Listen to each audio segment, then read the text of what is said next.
Faut-il verser des dividendes par temps de crise? Bonjour Edith Ginglinger. Bonjour Jean-Philippe. Edith Ginglinger, vous êtes professeure de sciences de gestion à l'université Paris-Dauphine. Vous êtes professeure de finance. Voilà, vous êtes une figure. Vous avez présidé le jury d'agrégation de sciences de gestion.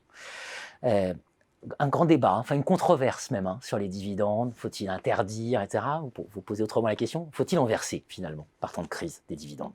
Donc peut-être pourquoi cette controverse? Eh bien en fait, en ce printemps de crise sanitaire, il y a eu deux positions. D'une part, l'État français, mais également l'État allemand d'ailleurs, a demandé à toutes les entreprises dont il était actionnaire, et puis également aux entreprises qui ont bénéficié de l'aide publique, de ne pas verser de dividendes, de ne pas racheter d'actions. La BCE, la Banque centrale européenne, a également demandé aux institutions financières européennes de ne pas verser de dividendes.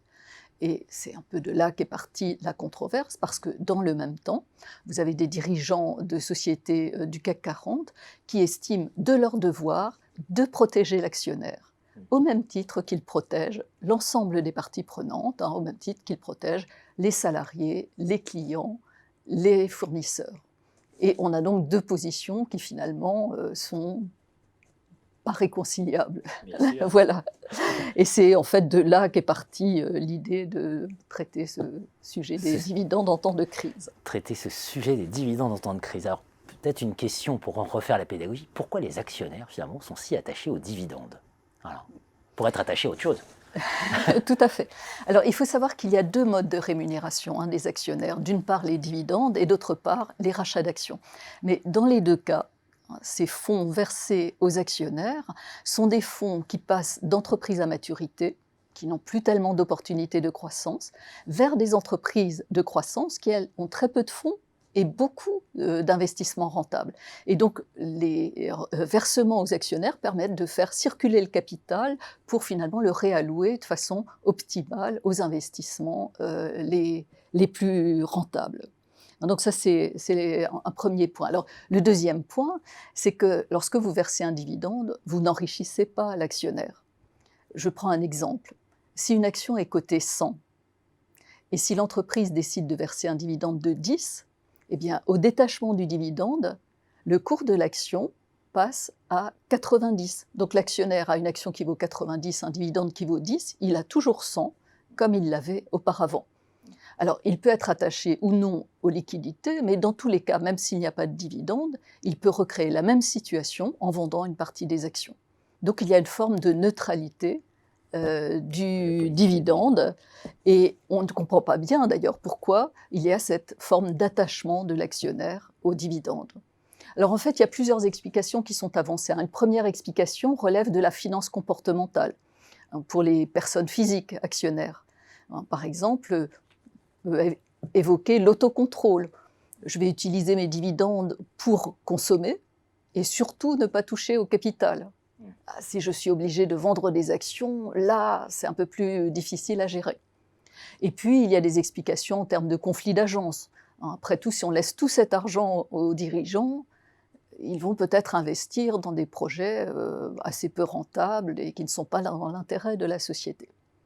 Voilà les deux peut-être principales explications qu'on peut trouver à cet attachement. L'enracinement notamment du dirigeant. Par exemple, exactement. Les sociétés cotées et la façon dont elles se sont adaptées à la crise, ou dont elles ont adapté leur politique de dividendes.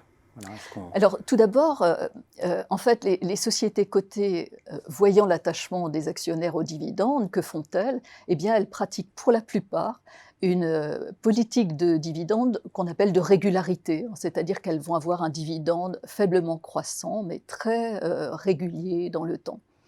Alors, ce dividende qui est très lisse, eh bien, lorsqu'elles sont obligées soit de l'arrêter, soit de le réduire, ça fait un choc sur le marché, il y a une réaction très négative des cours. D'où également leur réticence lorsqu'il s'agit de modifier cette politique et donc d'arrêter une série de dividendes lissés. Alors, qu'ont-elles fait en mars 2020, donc en pleine crise sanitaire? Il y a eu un débat parce que la situation était un peu délicate. Elles avaient déjà annoncé leurs dividendes. Et ce dividende, c'est le dividende, certes, qui est versé en 2020, mais au titre de l'exercice 2019. Et cet exercice 2019 était très bon, excellent même pour certaines sociétés. Donc c'était une situation un peu compliquée de considérer qu'on pouvait tout stopper à un moment où les actionnaires attendaient leur dividende. En même temps, c'est sûr que la crise a impacté la solvabilité des entreprises, puisqu'il y a eu augmentation de l'endettement pour la plupart, diminution de la trésorerie, il fallait faire face aux dépenses et puis il n'y avait plus de rentrée pour certaines, et aussi dépréciation d'actifs. Quelle est la valeur aujourd'hui d'un avion? Moi, je ne sais pas. Et tout cela affecte la solvabilité. Donc distribuer un dividende, eh bien, c'est dégrader un peu plus la solvabilité, puisque c'est de l'argent qu'on ne met pas en réserve, donc qui ne vient pas conforter les capitaux propres. Voilà donc le débat. Respecter l'engagement pris ou faire face à la crise et aux problèmes de solvabilité potentiels. Alors, qu'est-ce qu'elles ont fait? En moyenne, pour le CAC 40, il y a une baisse de 37% des dividendes. Alors, cette baisse, pour la remettre en perspective, c'est une baisse près de 2 fois plus importante que celle de 2008, où il y a eu une baisse de 20% des dividendes. Mais par contre, ça recouvre des situations très diverses et des motivations également diverses. En fait, on a une première catégorie d'entreprises, celles qui n'avaient pas le choix. Actionnariat étatique, les institutions financières, et puis celles dont l'activité était tellement impactée qu'elles ont dû arrêter, exemple le tourisme. À côté de cela, on a les entreprises qui ont souhaité être prudentes, un principe de précaution. L'incertitude est très forte, on ne sait pas quand la crise va s'arrêter. Et donc, il y en a quelques-unes qui ont également complètement arrêté le dividende, et puis à peu près un tiers qui ont choisi de réduire, symboliquement pour certaines 10%, jusqu'à 50% pour d'autres. Et puis enfin, il y a un peu plus de 25% des sociétés du CAC 40 qui ont choisi de maintenir le dividende. Pour ces entreprises-là, elles se sentaient engagées envers les actionnaires, elles considéraient qu'elles avaient un contrat implicite avec ces actionnaires de continuer cette régularité de dividendes, et elles ne se voyaient pas arrêter. Ce sont souvent aussi des sociétés qui ont été moins impactées par la crise et qui ont considéré qu'elles pouvaient se permettre de poursuivre. Alors, je voudrais juste donner une petite précision sur cette idée d'engagement envers les actionnaires. En fait, on ne peut pas parler de garantie envers les actionnaires. Il faut se souvenir que les actionnaires ne sont pas des parties prenantes comme les autres. Ils portent le risque résiduel de l'entreprise. Ils vont gagner beaucoup quand ça va bien et perdre beaucoup quand ça va mal. Donc, lorsque la situation se dégrade, ils ne peuvent pas se dire qu'ils ont droit à quelque chose.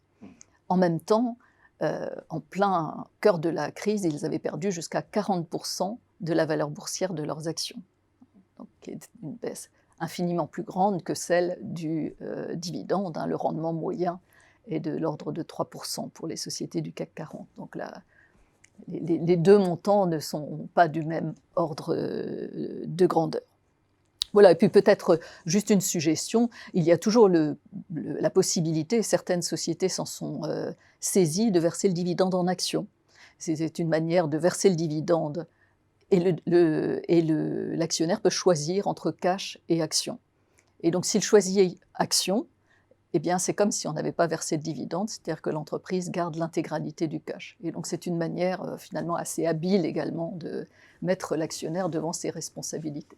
Bien sûr, on se souviendra, pour conclure, que le président emblématique d'Apple, Steve Jobs, se targuait de ne pas verser de dividendes, puisqu'il y avait tellement d'opportunités de croissance. Donc voilà, comme quoi il ne faut pas réduire le sujet à la seule question des dividendes, et surtout pas le caricaturer. Voilà. Et puis peut-être aussi, il faut se garder de position de principe sur le dividende.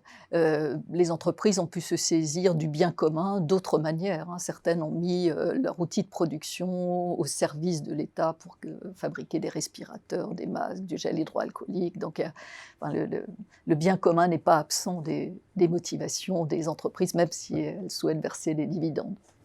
Merci Edith Ginglinger.